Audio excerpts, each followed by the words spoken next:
웨슬리안 타임즈 창간 기념 인터넷 방송 토론회를 시작하겠습니다.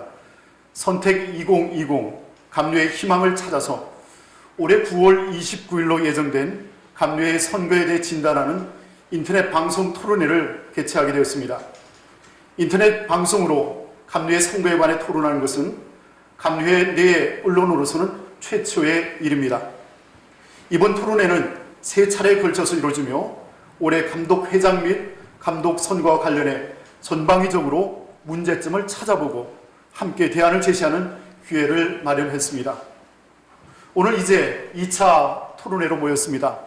특별히 오늘 우리가 함께 나눌 주제는 현재의 선거법을 진단한다라는 소주제로 감리의 장정에 있는 선거법의 특징과 방향성 그리고 현재 적용에 있어서 모순과 문제점을 지적해보고 대안을 함께 모색하려고 합니다.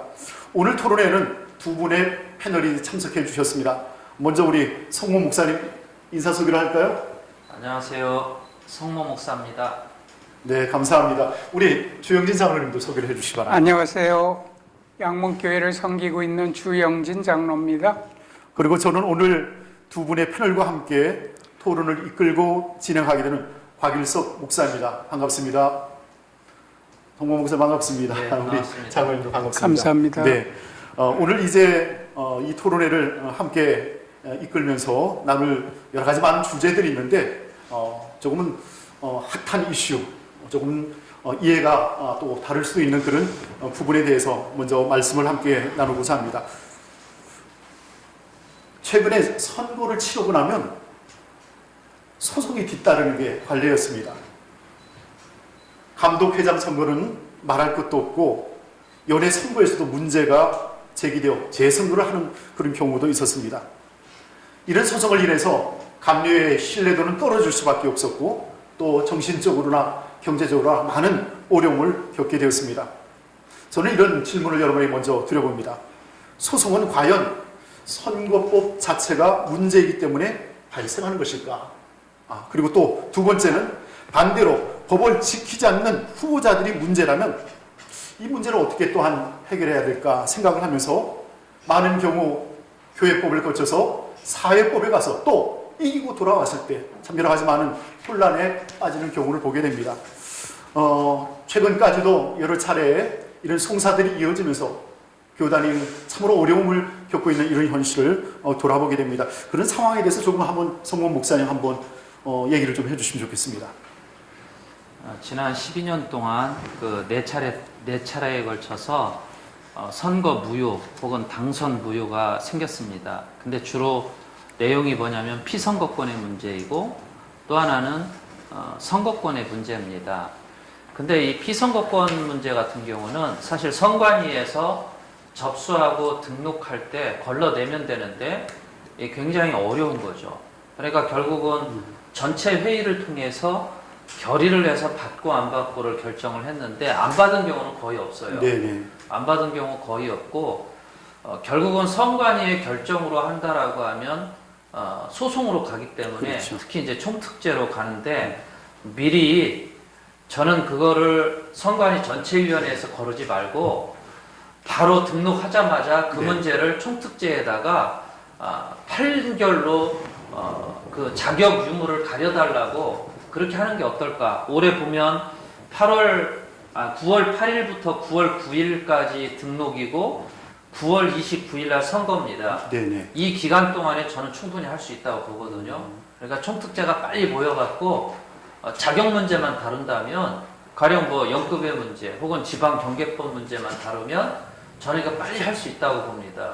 하루만이라도 할 수 있다고 보는데 어쨌든 그래서 선관위가 가지고 있는 그런 부담을 줄이는 것도 하나의 방안이고 결국은 소송을 해야 되는 총특제의 견해를 미리 받는 거기 때문에 저는 이것도 괜찮은 방법이다라고 생각을 합니다.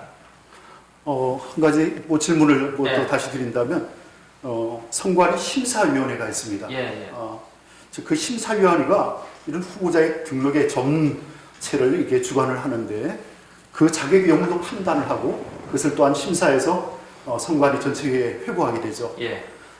만일 이 심사위원회 그 위원회가 인원은 많지 않을 텐데 그들이 어떤 목적을 가지고 후보를 등록시켜줬을 때 절대적으로 그 후보에 화자가 있음에도 불구하고 등록시켜줄 때 선거가 진행될 수밖에 없는 구조잖아요. 그렇죠.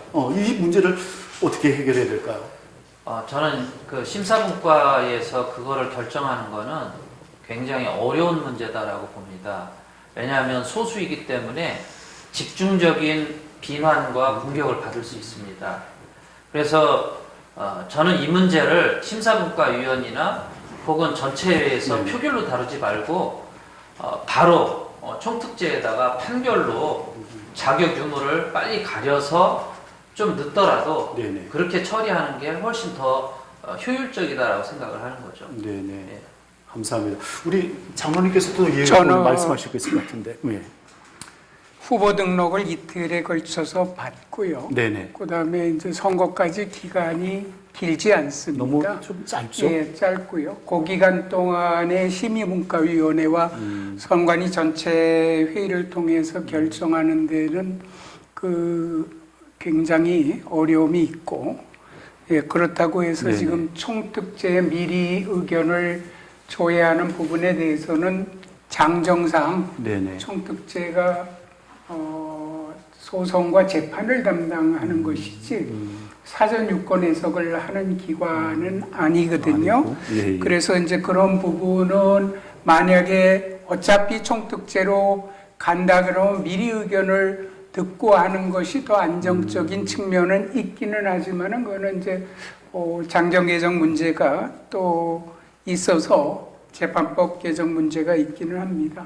그래서 저는 생각이 선관위에서 이틀 등록하고 바로 자격심사해가 서류 검토 및 자격심사해서 바로 등록증 주기에 어려움 내지는 문제점이 있기 때문에 그 심사하는 기간을 조금 더 주는 게 좋지 않겠느냐. 네네네. 예, 그런 생각과 아까 제가 말씀드렸지만은 향후적으로 이런 문제를 막기 위해서는 그 선관위 구성을 좀 객관화 내지는 외부 인사 참여 네네. 이런 부분이 좀 필요하다고 생각합니다. 선관위 들어가신 분들이 후보에 대한 말하자면 A 후보랑 가깝다, B 후보랑 가깝다 그런 판단들이 이제 내재적으로 들어 있을 때 사실 객관적 판단이 조금 어렵거든요. 네네. 그래서 제가 생각할 때는 좀 기간을 좀 심사할 수 있는 기간을 조금 길게 하고 네. 선관위 구성에 있어서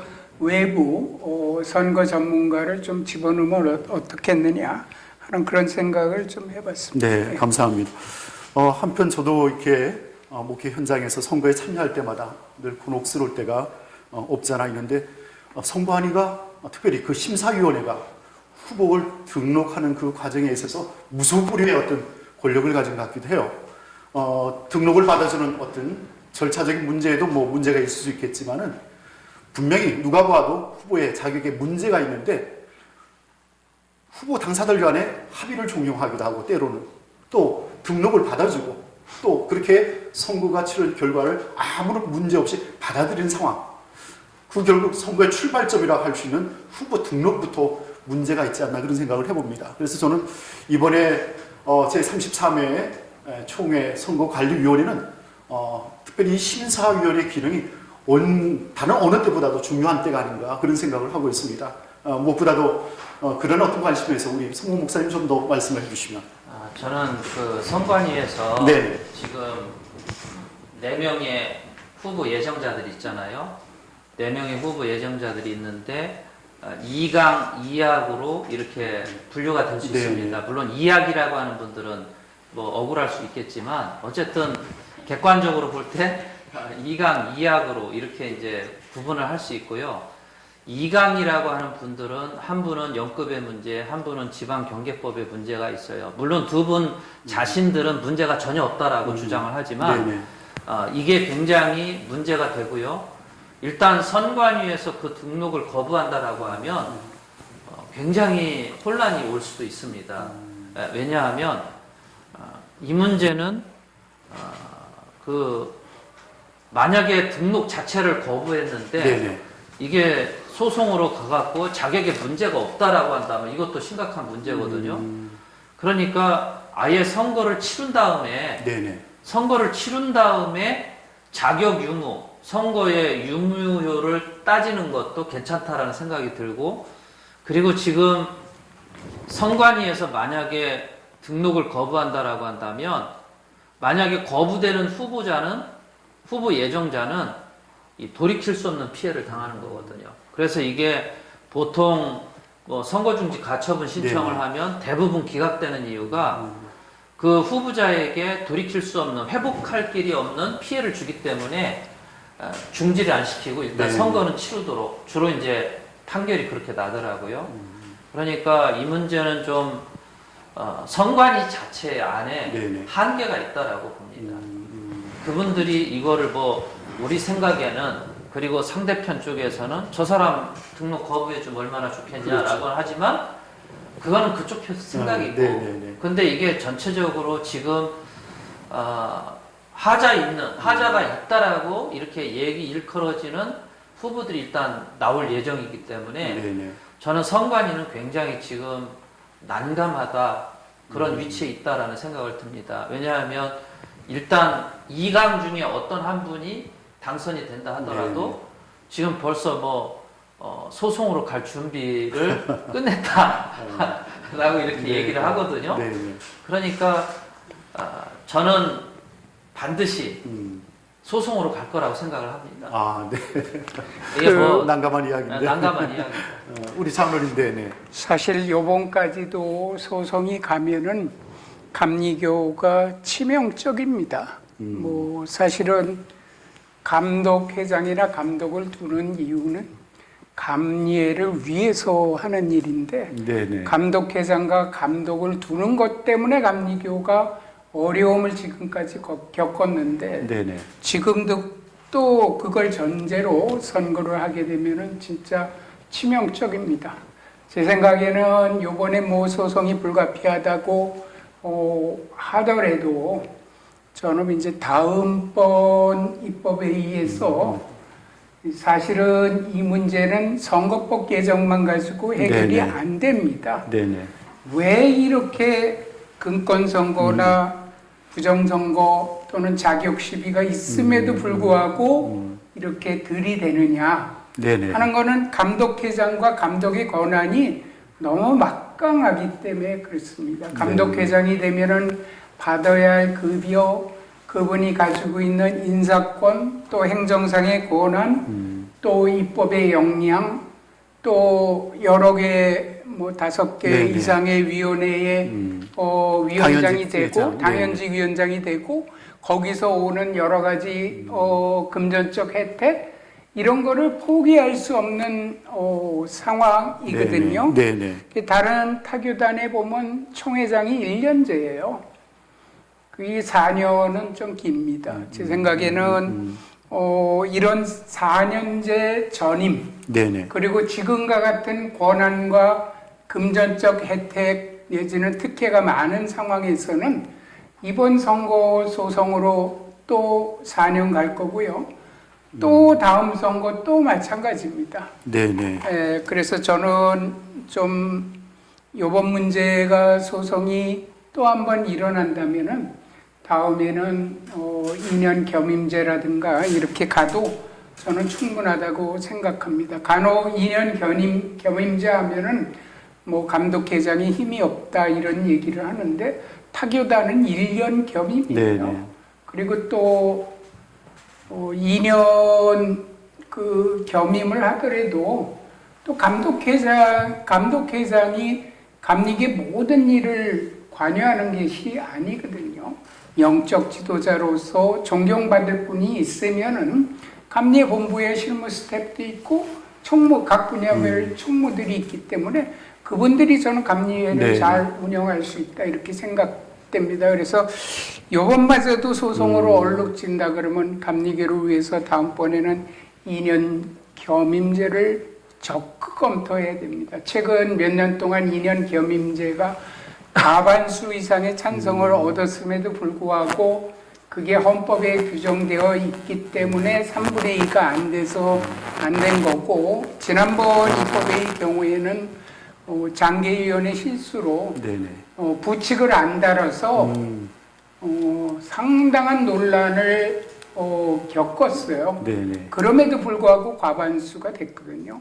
제가 아쉽게 생각하는 것은 지난번 장계위가 부칙 규정을 제대로 경과 규정을 뒀다면은 저는 지난번에 2년 겸임제가 됐을 거다 그렇게 생각이 됩니다. 앞으로 선거 소송이 이번 맞아도 얼룩친다면 근본적인 네네. 결단이 좀 필요하다 저는 그렇게 생각합니다. 네, 뭐 좋은 말씀을 또 이렇게 해주셨는데 아까 장로님 하신 말씀 가운데 좀 생각나는 것이 하나 있어서 말씀을 드립니다. 심사위원회가 그 후보를 접수받아서 심사하는 길이 너무 짧다는 거죠. 한 이틀여 정도 짧게 심사하다 보니까 구비된 서류를 검토하는 것들이 그냥 형식적으로 지나칠 수도 있고 그러다 보니까 면밀하게 세밀하게 검증을 못하는 그런 경우들이 있는데 또 조금 시간을 둔다면 그 사이에 또 제보들이라든지 더 그것을 보충할 수 있는 어떤 것들이 되어진다면 아마 후보를 검증하는데 그 자격을 시시비비를 가르는데 조금 도움이 되지 않을까 뭐 개인적으로 그런 생각을 하는데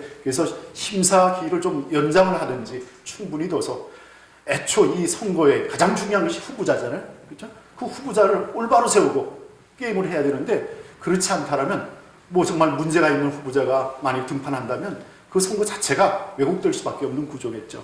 예. 지금 2달 정도 이렇게 남았는데 등록까지 그 2달이라는 기간을 그냥 보내지 말고 선관위에서 피선거권의 문제를 두 사람의 문제를 저는 충분히 다뤘으면 좋겠습니다. 그래서 사전적인 미리 전문가들한테 네네. 모든 자문을 다 받고 뭐 변호사들 전문인들한테 자문을 받는다 하더라도 뭐 한두 군데 받지 말고 여러 군데 이렇게 네네. 받아서 어떤 게 타당한 법 해석인지를 그렇게 받아놓고 기다리고 있다가 그리고 등록을 하러 접수를 할 때 그때 그냥 바로 결정을 하는 것도 저는 괜찮다고. 네네네. 예. 그것도 좀 보완적인 뭐. 네, 입장에서 장정 괜찮을 개정 것 같은데. 전이라면은 그런 정도의 보완적으로 할 필요가 있고 사실은 어떤 문제로 지금 소송이 될 거라고 하는 것은 당사자들 이외에도 네네. 감리교 모든 가족들이 다 알고 다 있어요. 알고 있죠. 다 알고 네네. 있습니다. 다 알고 있고 어떤 게 어떨 거다라고 얘기를 다 하면서도 마냥 그때까지 기다려서 하루 이틀 만에 선관위 입장 곤란해서 판단 못하고 그냥 그렇게 할 경우에는 후보자가 타격을 받는다는 이유로 그냥 바로 등록해주면 선관위라는 게 네. 접수처에 불과하거든요. 그래서 선관위의 권위를 위해서라도 좀 선관위의 말하면 전문성 이런 것도 보강을 네네. 해야 된다 이렇게 생각을 합니다. 네.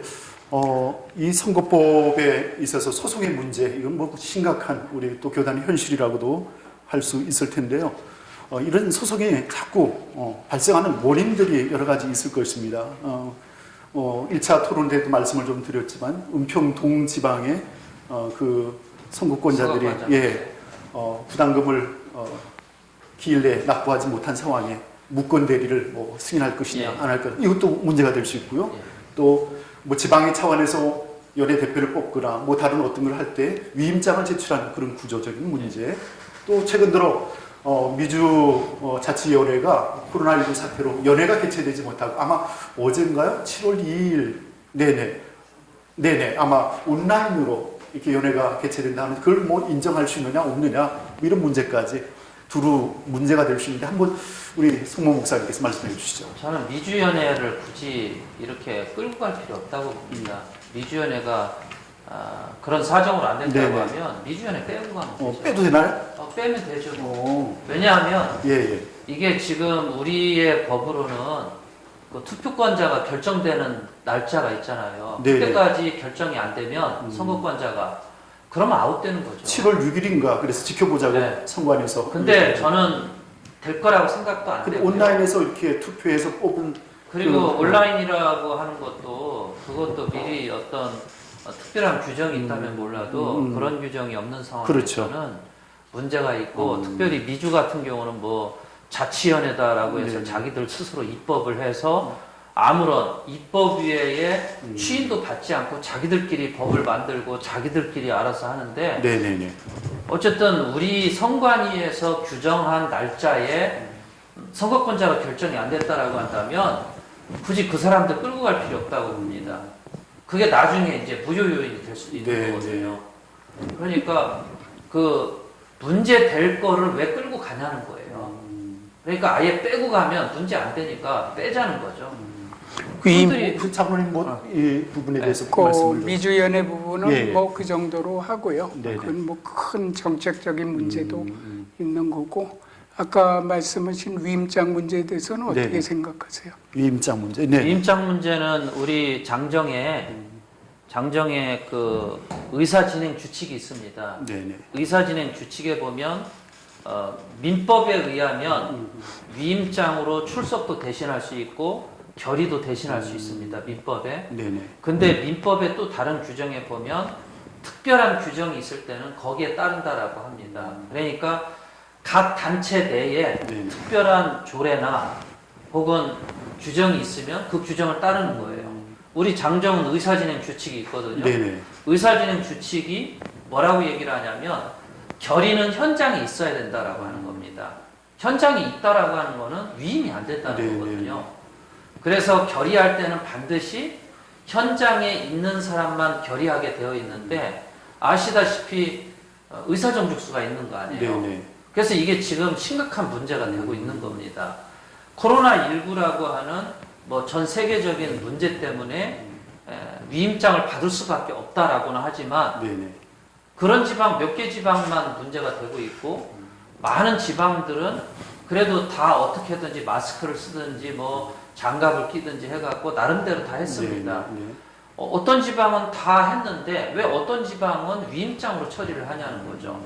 이게 나중에 물론 소송이 제기가 안 되면 그냥 넘어가면 얼마나 좋겠어요. 네네. 근데 뭐 표차가 10표차, 20표차로 만약에 1등과 2등이 뒤집힌다라고 한다면 저는 이건 소송으로 갈 확률이 크다라고 보는 거죠. 네네. 그러니까 이런 거를 지금 선관위에서 2달 남은 기간 동안에 괜히 뭐 그 후보 예정자들 그 사람들 집중하지 말고 네네. 근본적으로 선거 무효 사유가 무엇인지를 살펴보고 그거를 어떻게 하자를 치유할 것인지를 네네. 고민해야 된다. 굉장히 중요한 지적인 것 같아요. 네. 저 장로님도 왜 한번 그 부분에 대해서. 지금 이제 성모 목사님은 위임장으로 의사정족수는 해결이 되는데 의결정족수는 해결이 안 된다. 그런 말씀의 요지죠. 네네. 저는 이제 조금 다른- 견해를 예. 달리 합니다. 뭐 코로나 사태이기 때문이 아니라 민법상 위임장의 효력이 있거든요. 예, 효력이 있어요. 근데 이제 결의. 결의 예. 부분에 대한 이야기는 별도의 규정이 있으면 그 규정을 따른다 이런 얘기인데 네네. 민법은 법률이고요. 따라서 별도의 규정이라는 것은 법률로 정해진 그런 내용을 얘기하는 겁니다. 근데 지금 말씀하신 근거로 두는 거는 의회법 부록에 의사진행 규칙이 있거든요. 규칙. 예. 예, 규칙은 법률보다 하위 법규입니다. 그래서 제가 생각할 때는 민법의 예외를 인정할 별도의 규정에 대해서는 그거는 예를 들어서 다른 법률에 그런 규정이 있다 그러면은 성모 목사님 의견이 맞지만은 네네. 이거는 규칙이거든요. 예컨대 이렇습니다. 이런 규정이 국회법에도 있습니다. 네네. 근데 이제 민법에 별도의 규정이 있는 경우에는 그 규정에 따른다고 할 때 국회의 경우는 국회법으로 그 규정이 되어 있기 때문에 별도의 법률로 봐야 됩니다. 그래서 그런 경우에는 위임장으로 안 되는 겁니다. 예컨대 어제 코로나19로 인해서 네네. 뭐 추경을 처리하냐 마냐 할 때 그 위임장으로 안 되는 이유는 민법을 효력을 정지시킬 수 있을 정도의 국회법에 이런 규정을 가지고 있어요. 근데 우리 지금 말씀하신 네네. 현장에 있는 사람만 할 수 있다 하는 그 표결에 참여할 수 있다는 그 규정은 법률이 아니라 의사진행 규칙입니다. 규칙 정도 그래서 수준에 있다. 규칙에 있는 규정을 가지고 민법의 효력을 부인하는 것은 좀 무리가 있다. 그래서 출석은 되는데 표결을 안 된다 하는 그 논리도 사실은 좀 문제가 있고요. 지금 이제 뭐 사회에서도 뭐 총회 같은 거 할 때, 주주총회 할 때 다 위임을 하잖아요. 그래서 이제 이게 이제 민법의 예외로 이 의사진행 규칙을 들이댈 수 있느냐 하는 데에 문제가 있다면은 앞으로는 그런 부분에 대한 거를 명백하게 예외적인 경우에는 위임장이 가능하다. 예컨대 지금과 같이 전염병이라든가 모이기가 불가피한 상황의 경우는 위임장으로 효력을 인정할 수 있도록 이렇게 이제 추가적으로 입법적 보완이 필요하지만은 그 이전이더라도 지금 말씀하신 부분은 규칙이거든요. 그래서 제가 생각할 때는 규칙만 가지고 민법을 배제시키는 거는 좀 무리다. 저는 그렇습니다. 장로님 말씀을 들으면서 한 가지 그냥 갑자기 생각이 떠올랐는데 그 위임장을 제출했을 때 누구에게 제출하느냐 이제 뭐 아마 그 연예인 감독에게 제출할 수 있겠죠. 자 그런데 의결이라는 건 찬반이 있을 수가 있잖아. 그럼 그 위임장이 어디에 가느냐에 따라서 굉장히 중요한 결정적인 어떤 역할을 할 텐데 그랬을 때 그게 또 문제가 될 수 있잖아요. 위임장을 어떻게 만드느냐 문제. 내용을 자체가 저는 장로님의 해석에 동의를 못하는 이유가 뭐냐면 이 위임장이라고 하는 것이 민법의 규정은 위임장으로 개회도 할 수 있고 의결도 할 수 있다. 그러나 어떤 단체, 종중이나 교회나 어떤 단체의 규정이 있으면 그 규정을 따르라 이 얘기거든요. 이거는 뭐 헌법, 법률, 뭐 명령 이런 어떤 이 법령의 질서 얘기하는 게 아니고 가능한 한 자치단체 안의 규정을 따르도록 그렇게 자치를 보장해 주는 거예요. 그래서 이거는 의사진행 규칙이라서 법률이 아니라서 안 된다가 아니고 이거는 기독교 대한감리회라고 하는 한 단체 내에 다른 규정이기 때문에 이 규정을 따라야 된다는 거예요. 저는 이게 위임장으로 의사 정족수가 되냐 안 되냐 이것도 결정된 바가 없어요. 그러나 만약에 인정을 한다면 의사 정족수를 인정한다 하더라도 의결할 때는 현장에 있어야 가능한 거거든요. 그렇다라고 한다면 별 의미가 없는 거예요. 의사 정족수와 의결 정족수가 별 의미가 없어요. 그래서 이거는 그리고 이게 지금 어디에서 문제가 됐냐면 춘천에 있던 어떤 교회가 거기서 교단을 탈퇴하고자 위임장을 받아갖고 그 사람들이 표결을 했어요. 그래갖고 이게 재산 반환 소송이 이제 유지재단을 상대로 했거든요. 그때 그 사람들의 위임장이 효력이 있느냐 문제로 변호사들이 이걸 적용을 한 거예요. 이 문제를 민법의 규정은 어쨌든 참석과 표결을 대신할 수 있지만 다른 규정, 의사진행 규칙에 이 규정이 있기 때문에 이 규정을 따라야 된다. 그래서 그들이 결의할 때 위임장을 썼다 하더라도 이거는 아무런 효력이 없다라고 그렇게 준비 서면을 냈고 그게 받아들여졌어요. 저는 그렇게 생각하지 않고요. 민법의 출석과 결의를 할 수 있도록 그렇게 돼 있는데 그 효력을 무효화시킬 정도의 규정은 법률에 그런 규정이 특별한 규정을 가지고 있어야지 내규나 규칙이나 하위법규에서 그런 거를 슬쩍 규정해가지고 민법의 규정을 그렇게 무효화시키는 그런 거는 저는 곤란하다. 그리고 이제 차세에 지금 말씀하신 대로 지금 교단에서도 지난번 선관위가 장정 유권해석위원회에 유권해석을 의뢰를 한 바가 있어요. 위임장 결의가 유효한지 부분에 대해서 거기서는 유효하다 나왔고 또 다른 위원회에서는 유효하지 않다 그렇게 나온 걸로 제가 두 가지가 나온 걸로 알고 있는데 이런 부분은 저는 가능하다고 생각을 하고 두 번째는 앞으로 이런 문제가 양론이 있기 때문에 이 부분에 대해서는 좀 장정의 보완이 필요하다 네네. 하는 거고, 이게 단지 자치법규 자치단체니까 그런 차원보다도 새로운 상황이 왔거든요. 잘 아시는 네, 대로 네. 지금 뭐 다른 데는 마스크 쓰고 잘했지 않느냐 그러지만 결과적으로 잘했지만 거기서 무슨 문제가 생겼다면 그것도 또 감당이 안 되는 큰 사건일 수가 있기 때문에 앞으로 장정 개정을 할 때 네네. 전염병 등 특별한 제 상황이 말하자면 있을 때.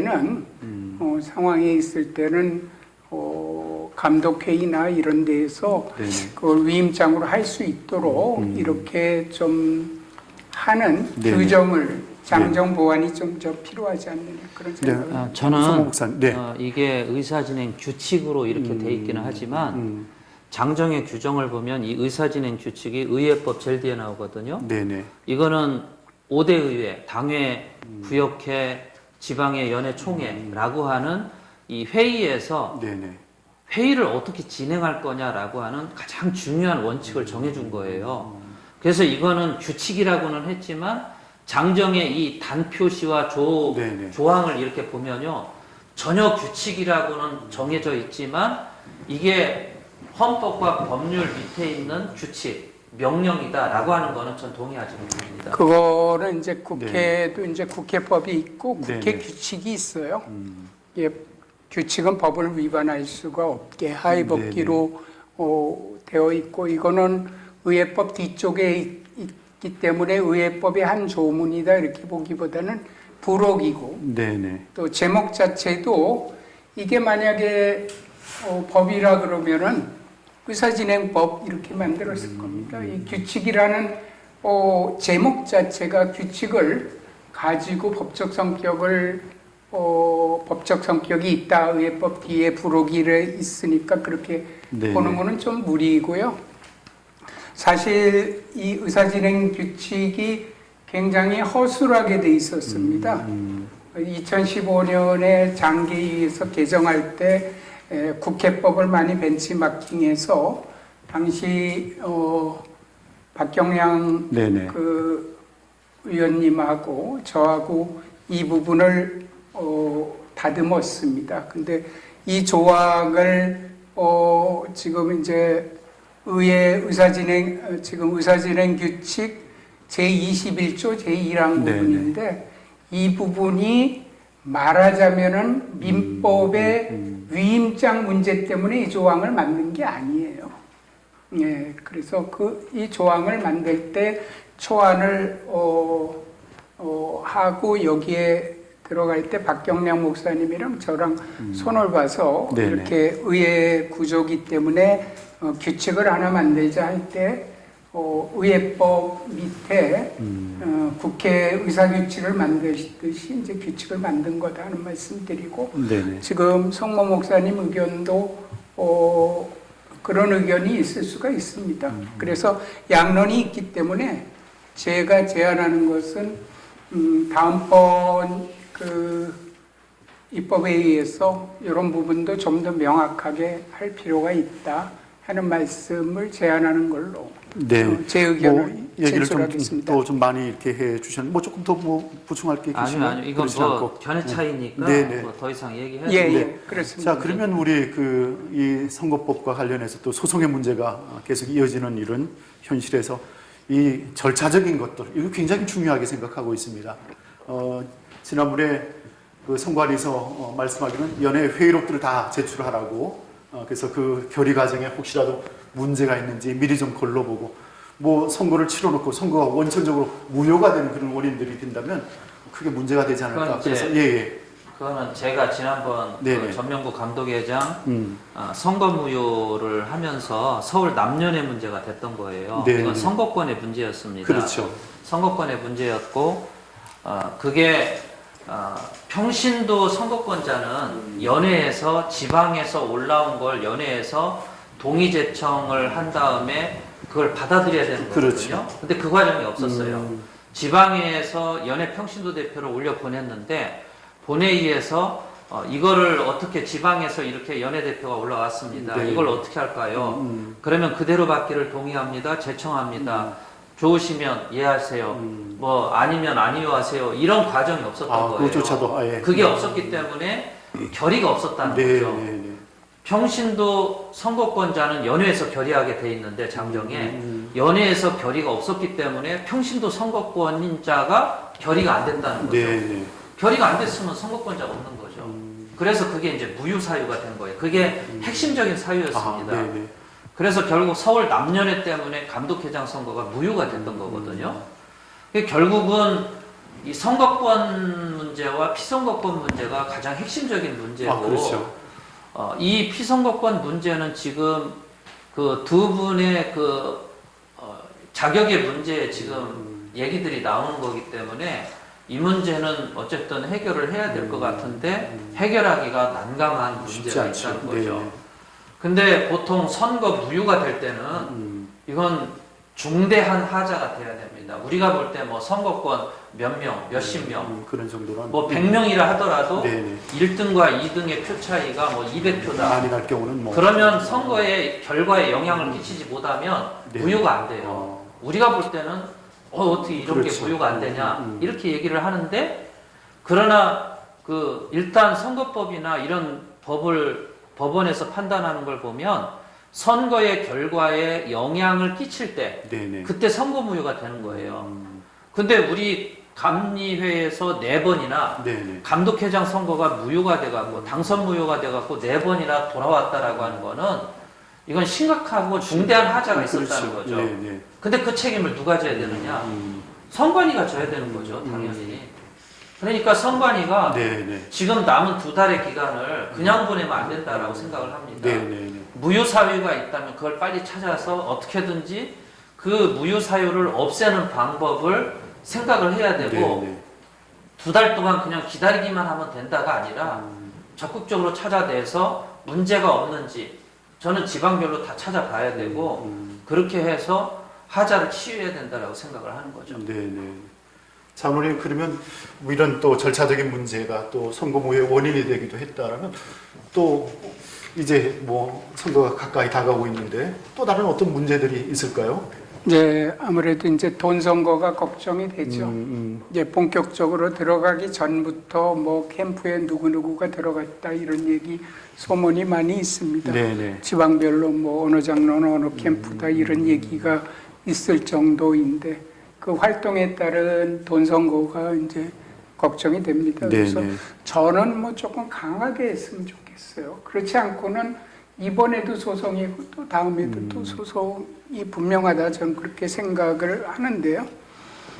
사실은 지난번에 남녀의 선거권자 선출 문제 때문에 선거 무효가 된 것은 감리교로서는 좀 부끄럽지만은 돈 선거다, 그거다, 네네. 그렇게 판결 안 난 것도 또 부끄럽지만 다행스럽다. 후에 이렇게 뭐 생각됩니다. 금권 선거도 아마 예, 그거는 이제 사후적으로 좀 하나 더 붙었죠. 처음 시작은 네. 그건데 사실은 돈 선거가 되면요, 원 스트라이크 아웃 그렇게 좀 했으면 좋겠고요.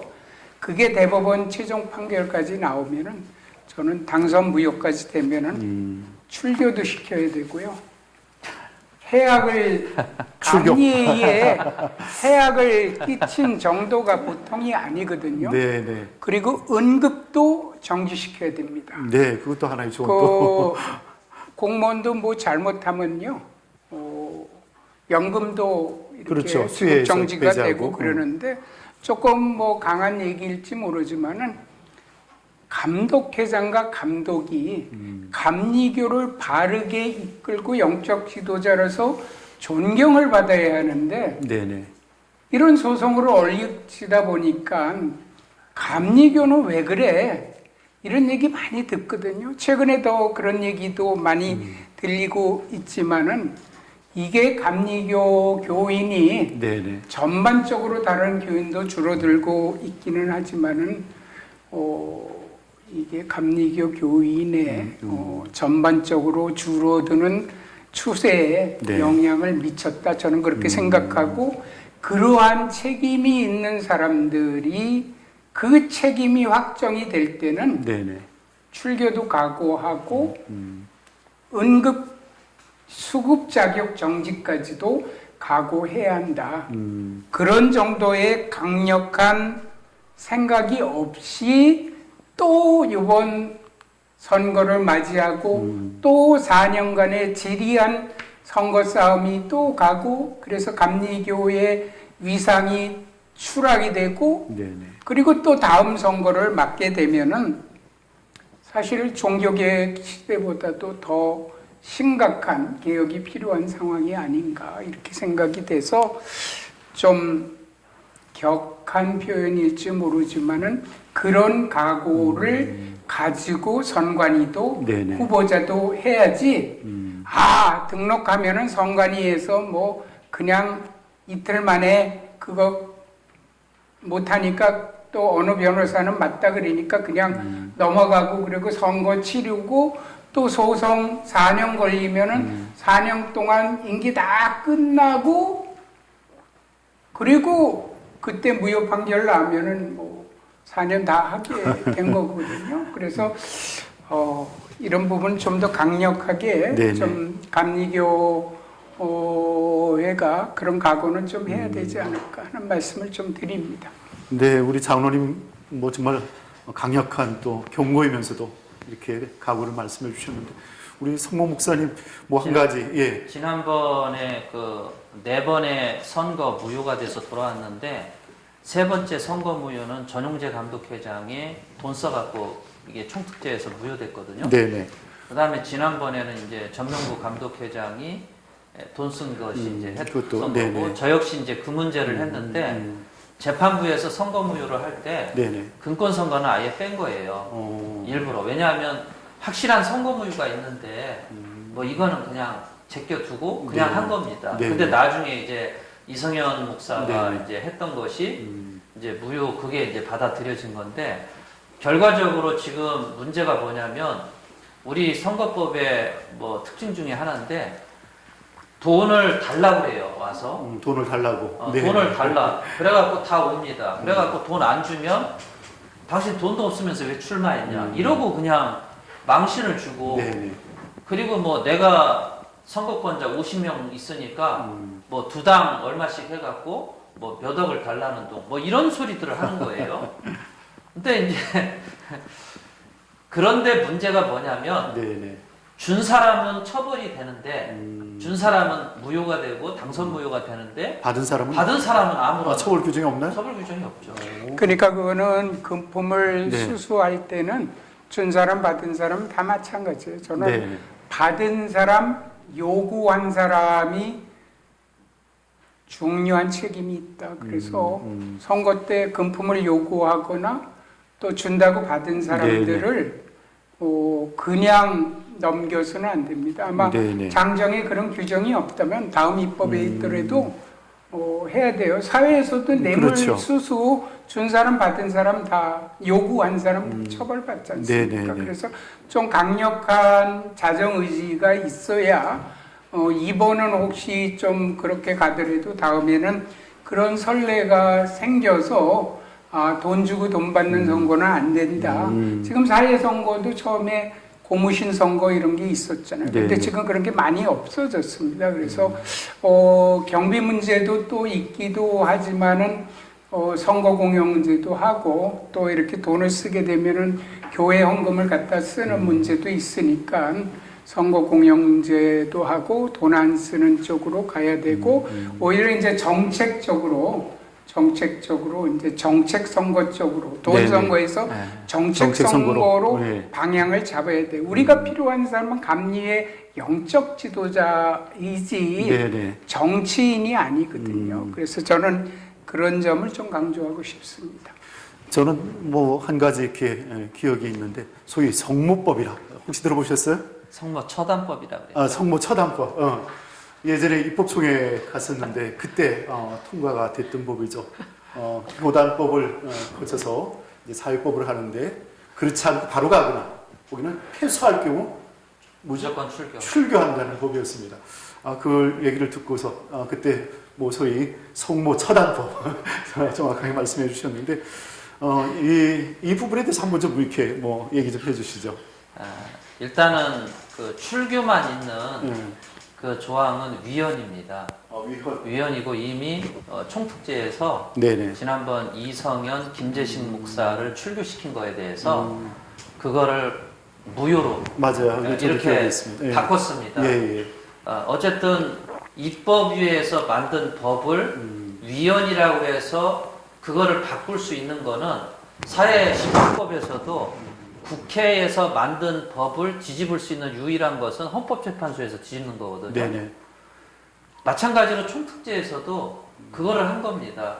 그래서 저는 이게 사실은 지난번 입법위에 때 이게 올라왔어요. 네네. 출교, 면직, 정직으로 올라와서 그게 통과가 됐다면 문제가 안 됐을 거예요. 근데 지난번 직대가 그 문제는 아예 거론도 안 했어요. 예. 상정 자체를 안 한 거예요. 그래서 그게 이제 넘어가서 이번에 총특제, 헌법재판소에서 사실 법을 뒤집은 거다라고 생각을 했고, 이게 중앙연회 재판위원회에서도 네네. 사회법으로 간 장로를 출교시킨 거를 뒤집었습니다. 역시 똑같이 총특제 판결을 받아갖고. 네네. 그래서 이거는 이미 깨지기 시작한 거고요. 다음 입법위에 때 아마 이거는 출교, 면직, 정직으로 이렇게 바뀌지 않을까. 저는 그게 맞다고 봅니다. 아마 그 출교법이 이렇게 나오게 된 것이 아마 송사를 계속 제기하고 교단 내 이런 혼란들이 이어지는 상황들을 염두에 두고 아마 그런 그 강력한 법이 제정이 되지 않나 생각하는데 장로님 입장을 좀 한번 들어보고 싶습니다. 저는 생각이 이제 지금 성모 목사님 말씀이 네. 맞고요. 네네. 지난번에 입법회의 때도 출교만 단독으로 한 거는 그거는 위헌 요소가 충분히 있습니다. 다만 지난번에 총특제가 현행 입법회의에 명백하게 법률이 있는 사항을 총특제가 헌법재판소와 같은 네네. 위헌법률심사권이 없는 입장에서 네네. 그거를 뒤집어 판결한 것은 그거는 법체계상의 문제는 있다.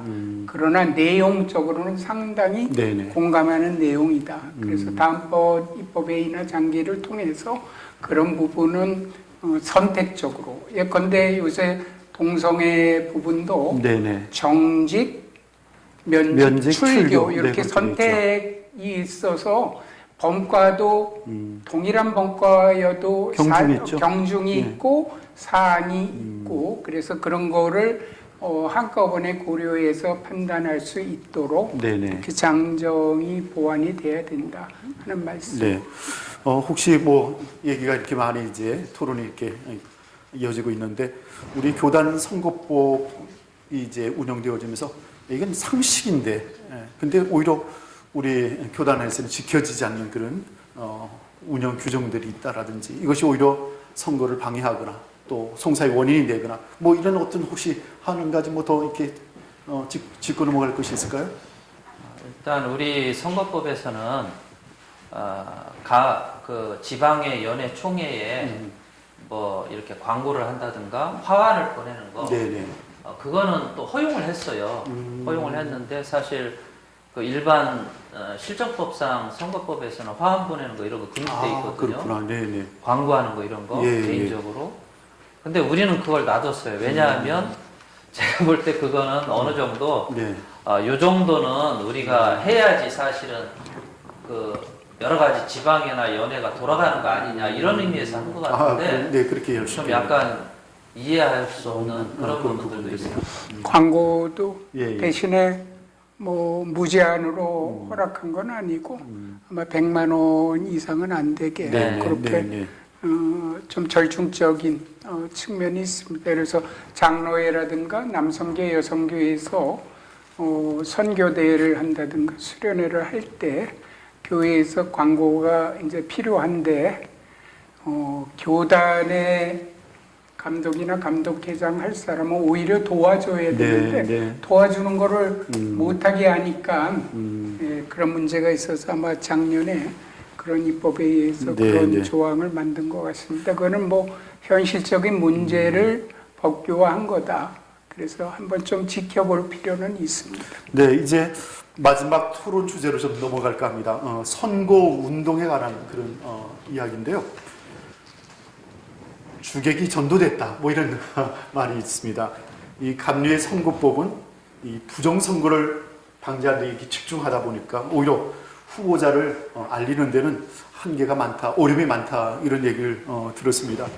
뭐 사실 선거라는 것이 후보자를 잘 알릴 수 있게 하는 것, 또 그래서 그 후보가 가진 정책들이 충분히 표현되어지고 또 그에 따른 여러 가지 응답들이 이렇게 이어져야 될 텐데, 우리 감리교회는 그런 부분에서 너무 정책 선거로 나가지 못하고 늘 이렇게 답부 상태, 또 뭐 성사도 또 계속 이어지는 상황들, 참 답답한 국면인데 이 부분에 대해서 우리 송모 목사님 좀 한번 말씀해 주시죠.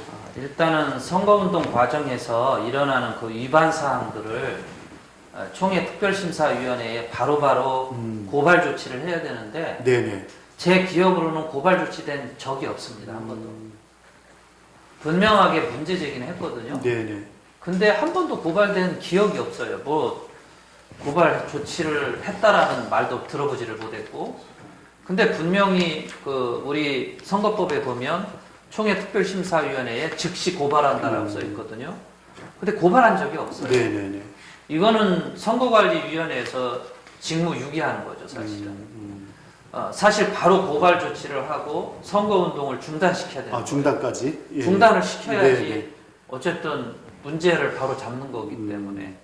그래서 그런 문제들을 바로바로 해야 되는데, 저는 선관위가 그런 적이 없었고, 거의 이제 어떤 형태로든지 선관위원들이 네네.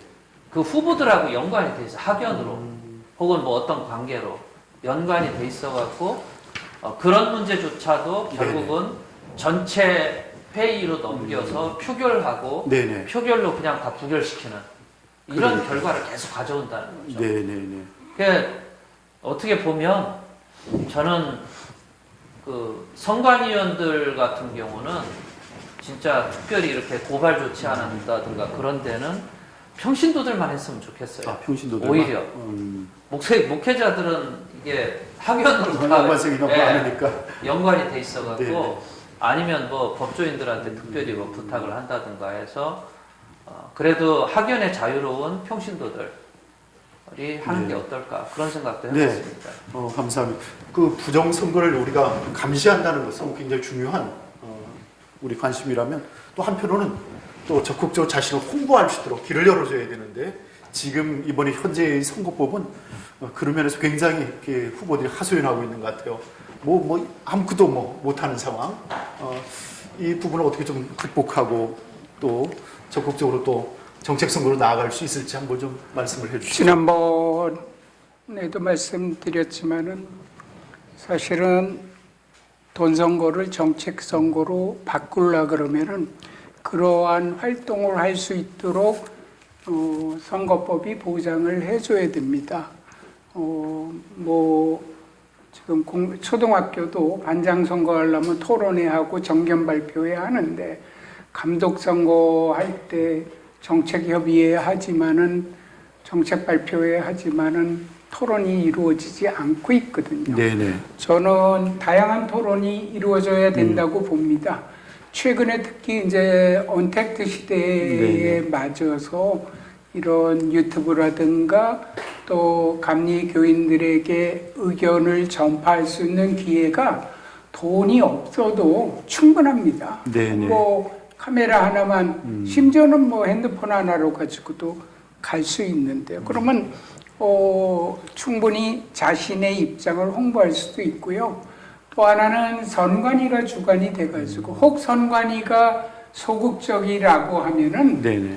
공명선거위원회 같은 거를 지금 사회에서 공명선거위원회 또 선거감시위원회 이게 시민단체 중심으로 활동을 하잖아요. 네네. 그거를 못하게 해서는 저는 안 된다고 봅니다. 그래서 선거감시도 또 해야 되고, 또 그런 단체에서 감독 후보자들, 네네. 감독회장 후보자들을 모아서 자신들의 정책을 발표할 수 있는 기회를 줘야 되고 그렇죠. 또 감리교가 당면한 문제에 대한 네네. 자신의 소신도 이야기를 할 수 있어야 돼요. 예컨대 요새 동성애 문제라든가 혹은 차별 금지법이라든가 네네. NCCK 문제. 네네. 지금 제가 듣기로는 감리교 본부에서 NCCK에 1억 몇 천만 원을 매년 준다 그러는데 이게 뭡니까? 교인들의 헌금 아닙니까? 네네. 지금 뭐 본부 부담금 안 내면 선거권도 안 준다, 회원권도 안 준다 막 그러고 있으면서 정작 그 돈 걷어다가 차별금지법을 환영하고 차별금지법을 만들라고 독촉하는 이러한 단체에 1억 얼마씩 준다고 하는 것은 돈이 썩어났죠. 지금 감리교 교회가 얼마나 어려운데 미자립 교회. 네네. 그거 아마 미자립 교회에서 이렇게 그런 단체에 돈을 1억 3천을 1억 몇 천을 준다는 거 알면은 뒤집어 거칠 사람 많이 있어요. 그래서 NCCK를 바로 탈퇴하는 게 어려우면은 총회 실행부위원회에서 또 추경을 해가지고요 지급정지 결정을 하셔야 됩니다. 그래야 정신 차리죠. 그렇지 않고는 NCCK가 최근에 그렇게 하지 않는다고 약속해 놓고 또 국회에 차별금지법이 발의가 되니까 환영하는 성명서를 또 발표했거든요. 이러한 문제에 대해서 적어도 감독이나 감독 후보자는 내가 되면은 이거는 이렇게 하겠다. 또 어떤 입장이냐 하는 입장을 들어볼 기회를 네네. 선거권자가 가져야 됩니다. 그래야 투표를 하죠. 누구를 투표하냐는 난 누군지 모르는데 아무나 네. 투표해. 이런 방식으로 목사님이 무슨 대학 나왔는데 어느 후보가 무슨 대학이다. 이런 걸로 가지고 이게 투표가 되면은 과연 될까 하는 생각하고요. 네네. 또 하나는 이 제왕적 감독회장의 권한을 분산을 시켜야 됩니다. 그리고요, 감독회장의 처우비가 너무 높다고 생각하는 것이 일반적입니다. 아까 사담으로 뭐 조금 전해 듣긴 했는데 그 규모가 우리가 생각하는 것보다 많다고 예, 상당히 말씀을- 많아요. 그래서 그런 얘기를 들으면 목사님들이 상당히 실망을 할 정도로 근데 그게 다 교인들의 본부 부담금으로 하는 거 아닙니까? 그리고 감독회장이 어디 가서 또 감독이 어디 가서 설교할 때 사실은 돈 받는 것도 좀 그래요. 네네. 그래서 축사 한 번 했다고 얼마 받고 이렇게 하는데 그 교회나 단체에서는 상당히 어려운데 모시는 입장에서 성의를 표하는 거는 좋지만은 지금 받고 있는 거에 비해서 너무 처우가 크다 이런 생각을 해봅니다. 그래서 좀 권한을 분산하고 또 이게 감독회장이 되면은 대단히 많은 금전적 혜택을 보게 되는 네네. 상황은 조금 막아주면은 네네. 그렇게 감독회장 하려고 이렇게 발버둥 치는 개념이 조금 적어질 수도 있지 않느냐 하는 생각도 해봅니다. 네, 저는 오늘 이렇게 우리 웨슬리 타임즈가 이렇게 주관하는 토론을 이렇게 참여하게 됐는데 특별한 경험이라고 생각됩니다. 아마도 이 감독회장 선거, 감독 선거를 앞두고 후보자들이 이런 자리에 앉아서 뭐 마음껏 토론한다면 뭐 얼마나 좋을까 그런 생각을 해보는데 저는 그렇게 돼야 된다고 그렇죠. 생각합니다. 네네. 그게 정말 감리교회를 위해서라면 네네. 선관위가 그냥 가만히 있고 자기들이 할 역량이 안 되면 이렇게 웨슬리안 타임즈나 이런데 네네. 같이 협력을 해서 정말 정견을 듣고 네네.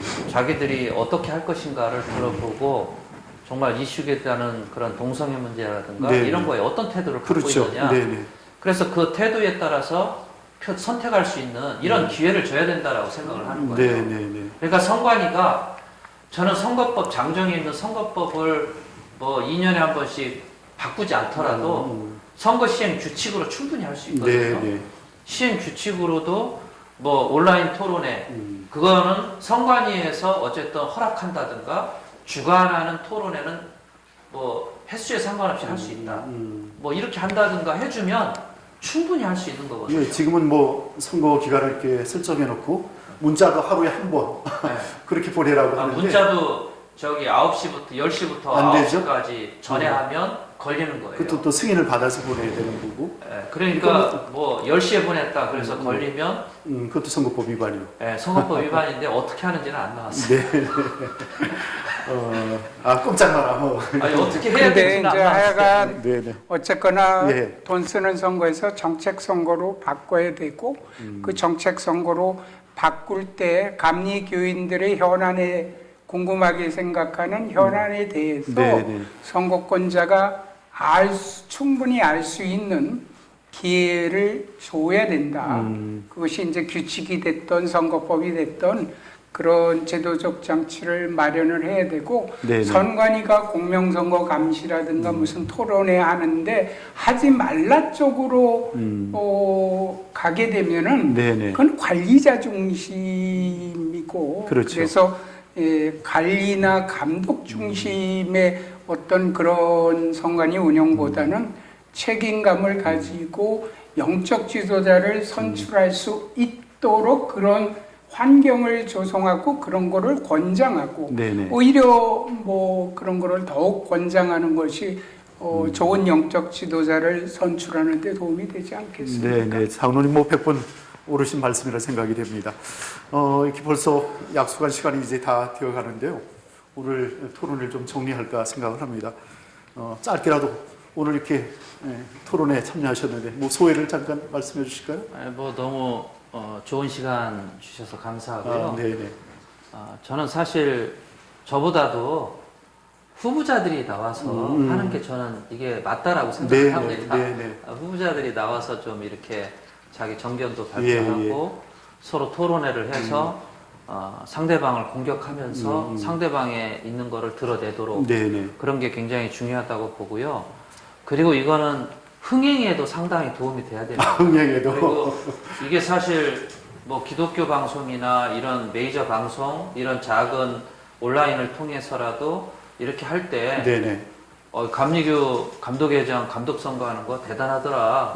그러면서 흥행도 될 수 있고 네네. 다른 교파에서도 굉장히 긍정적으로 볼 수 있는 어떤 기회도 제공할 수 있는 거거든요. 네네. 그래서 저는 이런 것들이 사실 뭐 저나 우리 장로님이나 목사님이나 이런 분들이 나와서 하는 것보다 사실 후보자들이 나와서 이렇게 하고 그리고 이런 걸 많이 함으로써 네네. 선거권자들에게 선택할 수 있는 기회를 저는 충분히 줘야 된다고 그렇죠. 생각을 합니다. 그리고 어쨌든 이 1대1로 혹은 1대 사적인 모임 이런 거를 금지시키고 저는 지방이라든가 어떤 평신도 단체라든가 연회라든가 이런 차원에서 계속해서 모여서 토론회 하는 것도 괜찮고 네네. 그걸 방송해도 좋고 그렇게 해서 1대1을 막지 않으면 네네. 반드시 돈 선거로 간다고 생각을 합니다.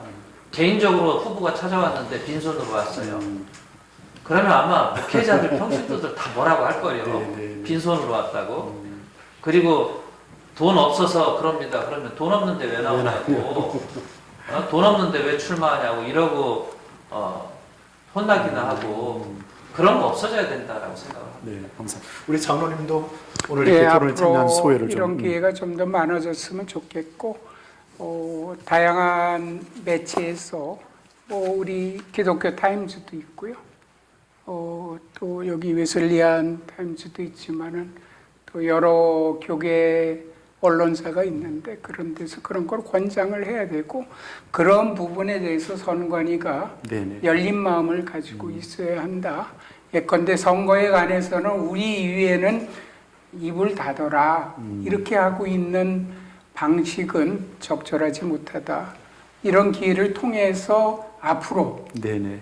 감리교가 제대로 된 선거를 해서 이와 같은 그 연속되는 감독회장 소송 사태가 네네. 없어졌으면 좋겠다 하는 것이 감리교 평신도의 한 사람으로서 그런 소망을 해봅니다. 이것도 개혁이다 이렇게 네네. 생각을 합니다. 네, 감사합니다. 다소 낯선 분위기일 수도 있겠으나 오늘 이렇게 열띤 토론에 참여해 주신 두 분 패널에게 진심으로 감사를 드립니다. 네, 감사합니다. 감사를 드립니다. 앞으로 두 번의 토론회가 또 예정이 되어 있습니다. 오는 7월 11일 토요일 오전 10시에 방송되는 2차 토론회 감리의 정책 선거가 가능한가라는 주제로 또 이렇게 정책 선거로 가기 위한 방향 설정을 모색하는 그런 토론회가 있습니다. 패널로는 우리 최효숙 목사님, 정영부 목사님, 유재성 장로님, 백삼현 장로님께서 출연하시게 되겠습니다. 그리고 3차 토론회가 있습니다. 7월 18일 토요일 오전 10시에 방송됩니다. 감리회 더 나은 선거법 대안론이라는 주제로 선거법의 발전적인 대안을 찾아보게 됩니다.